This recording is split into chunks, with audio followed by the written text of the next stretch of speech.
ముఖ్యమంత్రి చంద్రబాబు నాయుడు గారికి స్వర్ణాంధ్ర 2047 పిచ్చి పట్టుకుంది. మాజీ ముఖ్యమంత్రి జగన్మోహన్ రెడ్డి గారికి ప్రతిపక్ష నాయకుని హోదా పిచ్చి పట్టుకుంది. రాష్ట్రానికి సంజీవని లాంటి ప్రత్యేక హోదా గురించి ఇద్దరూ పట్టించుకోవడం లేదు.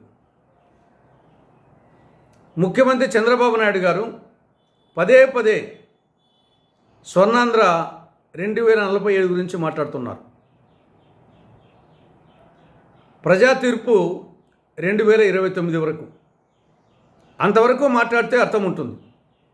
అంతే తప్ప ఎప్పుడో వచ్చే 2047 గురించి ఇప్పుడే మాట్లాడడం అనేది ఇది చాలా హాస్యాస్పదంగా ఉంది, విడ్డూరంగా ఉంది. అప్పటికి ఎవరు బతికి ఉంటారో ఎవరు బతికి ఉండరో తెలియదు, ఏ పార్టీ ఉంటుందో ఏ పార్టీ ఉండదో తెలియదు.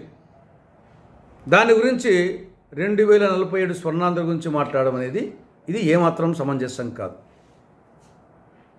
రాష్ట్రం మధ్యాంధ్రప్రదేశ్గా, జూదాంధ్రప్రదేశ్గా, డ్రగ్ ఆంధ్రప్రదేశ్గా, గంజాయి ఆంధ్రప్రదేశ్గా, అప్పుల ఆంధ్రప్రదేశ్గా తయారవుతూ ఉంది.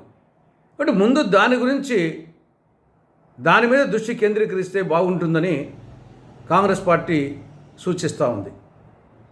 ఇక రెండవది జగన్మోహన్ రెడ్డి గారు. రాష్ట్రంలో అనేక సమస్యలు ఉన్నాయి, ప్రజా సమస్యలు. వాటి గురించి పోరాటం చేయకుండా తనకు ప్రతిపక్ష నాయకుని హోదా ఇస్తేనే అసెంబ్లీకి హాజరైతా, లేకుంటే నేను కానీ మా పార్టీ ఎమ్మెల్యేలు కానీ హాజరు కారని చెప్పడం అనేది ఇది ఏమాత్రం సమంజసం కాదు. గతంలో అనేక దృష్టాంతాలు ఉన్నాయి, సాంప్రదాయాలు ఉన్నాయి. పార్లమెంటులో, లోక్సభలో కాంగ్రెస్ పార్టీకి 2019లో 52 మంది ఎంపీలు గెలిచారు. కానీ 10% కావాలంటే 54 మంది కావాలా, రెండే తక్కువ.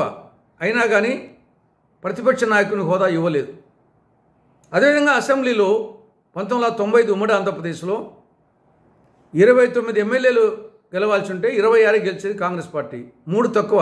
అయినప్పటికీ కాంగ్రెస్ పార్టీకి ప్రతిపక్ష నాయకుని ప్రతిపక్ష పార్టీ హోదా ఇవ్వలేదు, పి జనార్దన్ రెడ్డికి ప్రతిపక్ష నాయకుని హోదా ఇవ్వలేదు. కాబట్టి ఈ సాంప్రదాయాలు, ఈ కన్వెన్షన్స్ ఉండే తెలిసి కూడా జగన్మోహన్ రెడ్డి పదే పదే ప్రతిపక్ష నాయకుని హోదా ఇస్తేనే అసెంబ్లీకి హాజరైతా, లేకుంటే హాజరు కానని చెప్పడం ఇది ఏమాత్రం సమంజసం కాదు.